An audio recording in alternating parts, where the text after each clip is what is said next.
Meunière হেসেলে সবাইকে স্বাগত। আজ আছে গাজরের লাড্ডু। চলো শিখিয়ে দিই কিভাবে তৈরি হবে। আমি নিয়েছি 750 গ্রাম গাজর।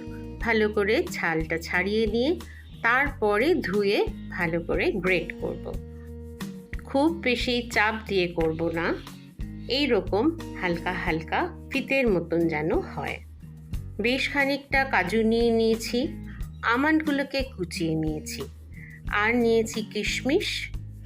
পরিমাণগুলো তোমরা তোমাদের মতনও নিতে পারো, তবু আমি সব পরিমাণ লিখে দিয়েছি। আর নিয়েছি সাদা তিল আর বেশ খানিকটা মগজের দানা।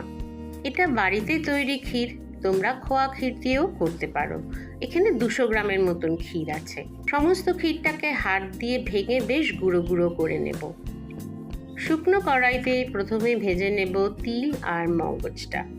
খুব বেশি লাল হবে না, একটা তিলের গন্ধ বেরোলেই হবে, তুলে নেব। এই ভাজাটা একটু ছড়ানো জায়গা থাকলেই ভালো হয়। নিয়ে নিলাম 2 চামচ ঘি। ঘি গরম হতেই দিয়ে দিলাম সমস্ত রকম বাদাম। বাদামটা আধা আধি ভাজা হলে তবেই দেব কিশমিশ। বাদামগুলো লালচে ভাব হলেই তুলে রেখে দেব। আমি এখানে 2 চামচ সাদা তেল নিলাম, তোমরা ঘিও নিতে পারো, তবে তেল কিন্তু খুব বেশি দেওয়া যাবে না। 2-3টে এলাচি ভেঙে ফোড়ন দিয়ে দিলাম।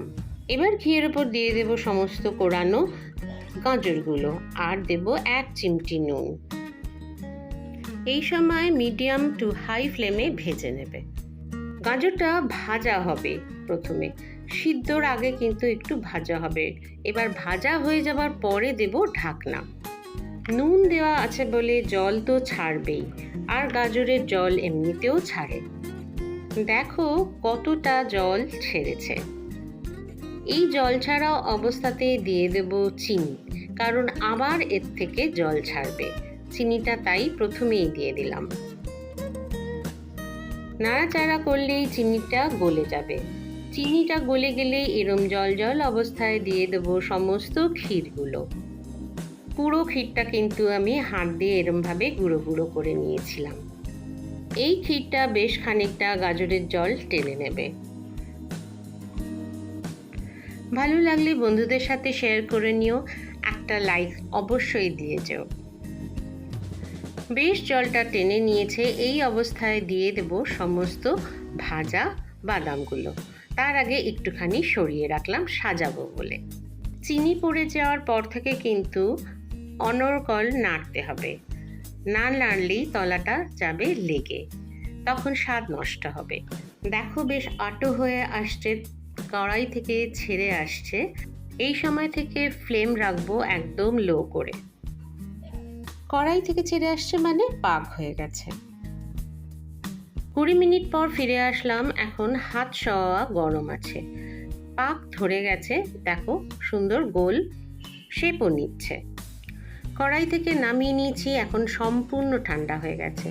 এবার একটা বড় বড় করে দলা নেব, লাড্ডুর শেপ দেব। এই লাড্ডুর শেপটা নিজের ইচ্ছা মতন দিও, কত বড় হবে বা ছোট হবে সেটা সম্পূর্ণ তোমার ব্যাপার। আমি এরকম ধরনের শেপ দিলাম। এই সাইজের লাড্ডু আমার 16টা হয়েছে 750 গ্রাম গাজর থেকে। সবকটা লাড্ডু বানানো হয়ে গেছে, এবার সাজানোর পালা।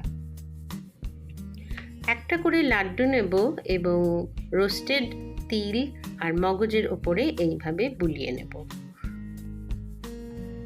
বাড়িতে যদি তিল না থাকে শুধু মগজ দিয়ে করতে পারো, বা কোনোটাই যদি না থাকে শুধু পোস্ত দিয়েও করতে পারো। প্রত্যেকটার উপরে একটা করে কাজু দিয়ে সাজিয়ে নিয়েছি। একদিন করে নিও অবশ্যই। এই লাড্ডুটা 15 দিন পর্যন্ত ফ্রিজে রাখতে পারো, একদম ফ্রেশ থাকবে। আমার সমস্ত টিপসগুলো মেনে চলো, ঠিক আমার মতনই হবে। আজ আমার চ্যানেলে যারা নতুন আসলে ভালো লাগবে অবশ্যই সাবস্ক্রাইব করে নিও, একটা লাইক অবশ্যই দিও। ঠিক এভাবেই ভালোবেসে পাশে থাকো বন্ধুরা। ভালো খাও, ভালো থাকো।